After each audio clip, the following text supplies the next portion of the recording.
What is going on, everyone? Welcome back to the channel, previews and vlogs.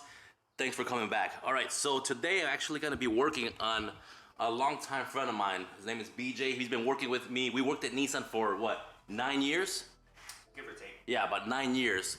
And actually, I met him there. He started a month earlier. Actually, when I first met him, I didn't like him for a good few weeks, and then we kind of got into started talking a little bit more, and then next thing you know, we're friends now. We're actually probably about almost best friends here. So, but anyways, he brought in his 2021 Toyota Corolla hatch to do an intake. We're gonna be doing this AFE power intake in here.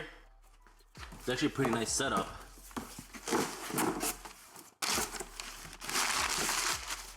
After you get all the wrappings out, cold air intake.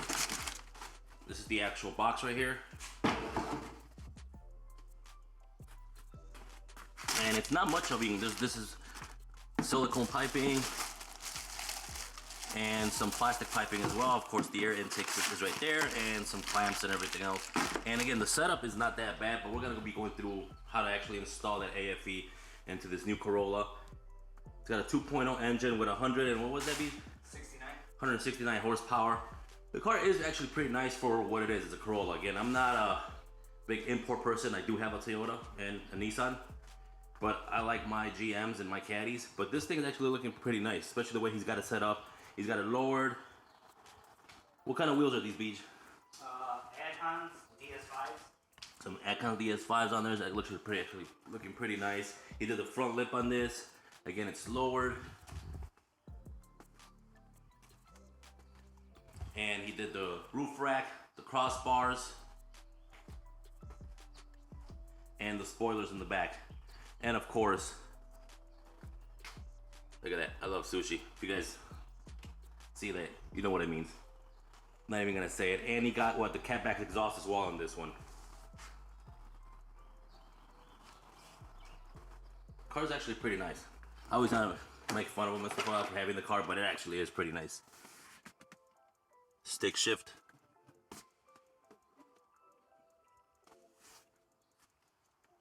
But now we're gonna install this intake, and I don't think it gives you much horsepower, especially from an intake. You're probably gonna gain about 5 horsepower, maybe around there. But he is gonna be getting a tune, and he is getting a mid pipe as well. So he'll be going from what, 160 you said? To about 70, maybe 200. To about 200 horsepower on this, which for a car this small and this light, it is actually gonna be enough for this little car. It's gonna get it going. But anyways, enough talk about the car. Let's go ahead and get this intake installed. And again, I'm gonna show you guys kind of step by step exactly how this thing goes on. Again, it's not that hard. It's actually pretty simple. So let's go ahead and get this thing started, and I'll show you guys how to do this. Alright, so here's what comes in the box. You're gonna get the plastic tubing and the silicone tube, the engine air filter, the box, which is your housing for your air filter, 2 clamps. Actually comes with 3 clamps. One is around the bottom of the air filter, and a 90-degree elbow with a silicone tube, and that's going to be for your vacuum line. For the tools we're going to be using is going to be an 8mm and a 10mm socket, a 3/4 inch ratchet, or you could use a driver to make things quicker, a 6-inch extension or a socket driver for your drill, a T20, a flathead, and some vice grips or pliers for easier removal of clamps. Now, this is everything that we're going to be removing when doing this installation. To remove the front cover, you're going to remove 8 push clips. You're going to push the center of them and they pop right out. Very easy to remove. Then the whole cover will come off after you remove these. Then you'll have to deal with 4 10mm bolts to remove that front air dam. Alright, so to remove the cover, again, just push down on the clips. They will come loose. Go ahead and take those out before you lift this, because you don't want them falling all over the place or losing any of them. After you go ahead and take this cover off, there are 4 10mm bolts holding down the air inlet. Take those out and remove the air inlet out of the way. Now we're going to go ahead and unhook the mass airflow. There are 2 Phillips head screwdrivers or screws in here. You're going to use your screwdriver to take them out. Make sure it's unplugged before you pull it out, and pull the mass airflow straight up. Next, we're going to remove the Evap Solenoid from the intake tube. I use a screwdriver to pry it out, just to kind of get it started, and then you can just kind of wiggle that out of there. Then we're going to remove the Pcv hose from the intake tube and the valve cover. So these clamps are not on very tight, so you can just use your hands to do this. So just hold on the clamps and then push back all the way. Now, the one that comes off of the intake tube comes up pretty easy. Just pop that whole thing right out of there. The one that's going to be a little bit of a pain and maybe stuck in there is going to be the one on the valve cover. I use a screwdriver just kind of get it started. Push back on the screwdriver slightly, and then the rest just come right out. Next, go ahead and loosen up the 10mm bolt that holds down the tubing to the actual throttle. Loosen up both of the clips for the top of the air box, and then you're going to have one more clip that you got to remove. You're going to take this clip, go ahead and pull towards you. You'll hear a slight pop, and you can remove the entire housing out of the way. Remove the air filter. You'll have two more 10mm you got to remove out of here. Once you get those two 10mm out of the way, go ahead and just pull the air box straight up and then out of the way.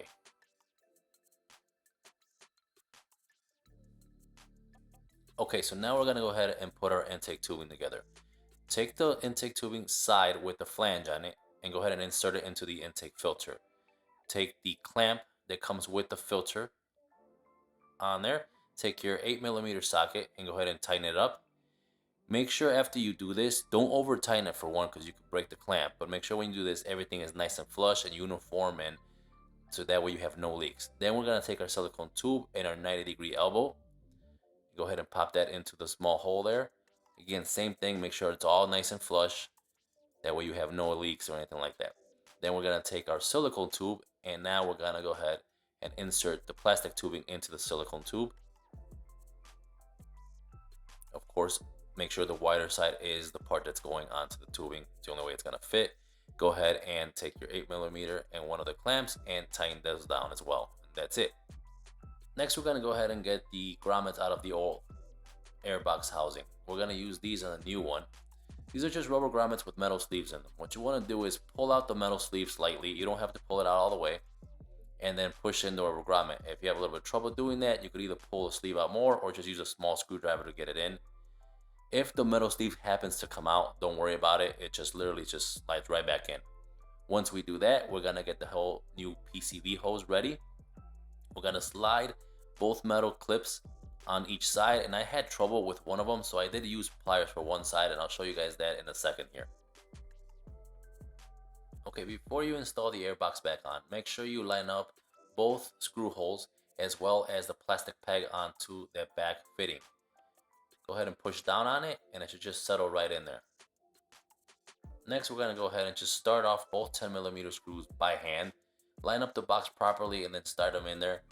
Once you get them down by hand, go ahead and take your extension and your 3/8 and go ahead and tighten them all the way down.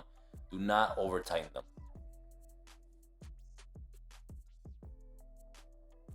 So now that the airbox is in place and properly secured, go ahead and install the intake in there. Now, when you're doing the filter has little grooves on the actual silicone sleeve of it. Go ahead and push those in. It's gonna take a little bit. Kind of maneuver it around and push up against it. You'll feel it when it just kind of snaps right in. Go ahead and check all around and make sure that there are no gaps left over, and then install the silicone sleeve over the throttle. Now, when you're doing the silicone sleeve, you got to be very careful that you have everything set up against, there's two or little pegs around the actual throttle body, and you want to make sure that the sleeve is all flush against it. There's no kinks or gaps. So these are the little tabs that I'm telling you.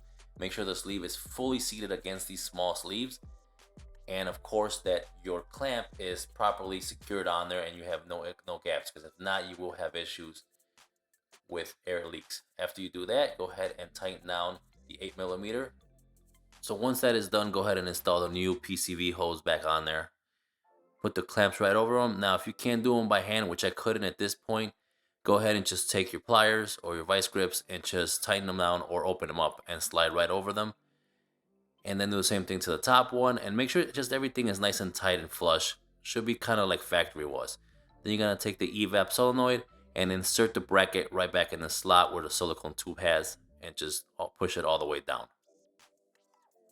Next, we're going to go ahead and install the mass airflow sensor. Go ahead and push it all the way down and line up the holes. Now you're going to use the two Torx T20 screws that came with the kit.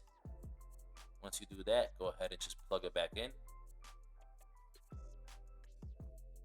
Next step, we're going to take the inlet sleeve and go ahead and apply that right over the inlet tube here. This is going to be for the air inlet system. Take your air inlet and just push it down onto that sleeve. That should give it a nice tight fit. And then of course reinstall the 4 10mm screws. After this, you're going to go ahead and grab your cover, put that in place, and to release these clips is very simple. Push down on the bottom of them. When the little head pops off, they're loose and ready to be installed. Just go ahead and pop them in there, and don't push too far because then they'll get loose again, but it's not a big deal. You can just take them right back out and readjust them.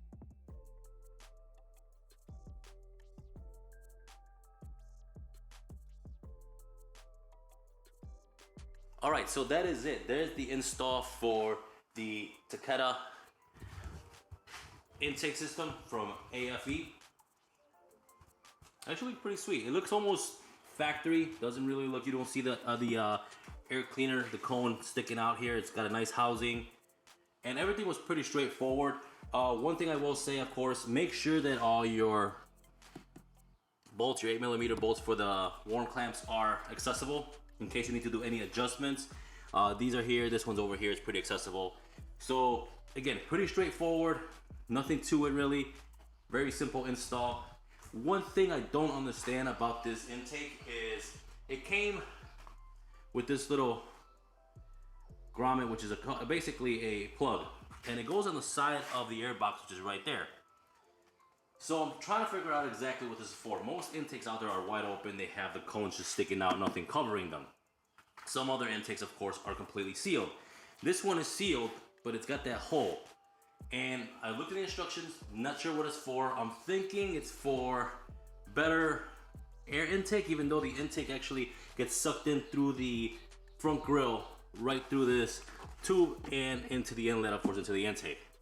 That's where the air comes from. I'm not sure. You're gonna get hot air from the engine bay here, so I'm not sure exactly what it's for. Maybe I was thinking possibly in the winter time so he doesn't get too much cold air, or maybe let some of the cold air escape, get some warm air in there in the winter. I'm not sure. If you guys know what this cover is for, let me know in the comments below. Also, we're gonna see how it sounds like with and without it, see if it makes a difference. So he's gonna start up the car right now, see what it sounds like first start. Sounds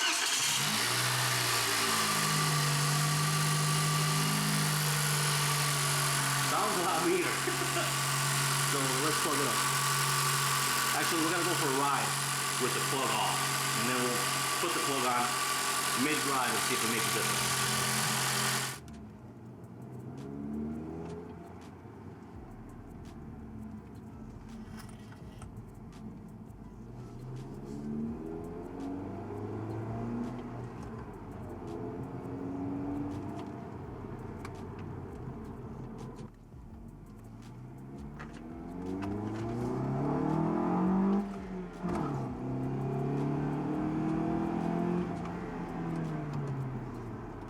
Yeah.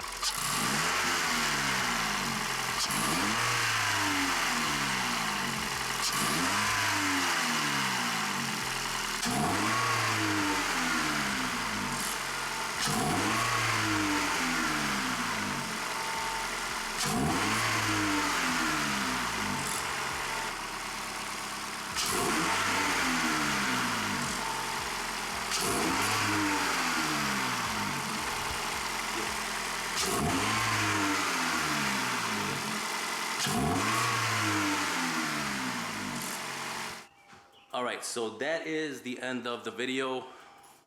And again, the little cap on the side, if you want to use that, it does get quieter. It pretty much keeps the air more concealed. Instead of when you release the gas pedal, it exhausts the gas through the side, which makes it a little bit throatier, which sounds better. The cap gets a little bit quieter. If you want a little bit throatier, a little bit noisier, then take the cap off. Most people that do intakes are gonna keep that cap off. But this was a very simple install, probably the simplest air intake I've ever installed. Probably took me, actually with recording, it took me a little bit longer than normal, but if I didn't record this, probably could I have done it in less than half an hour, honestly. So I hope you guys enjoyed the video. If you did, hit the like button, and of course, subscribe to the channel if you haven't done so already, and I'll see you guys on my next video. Peace.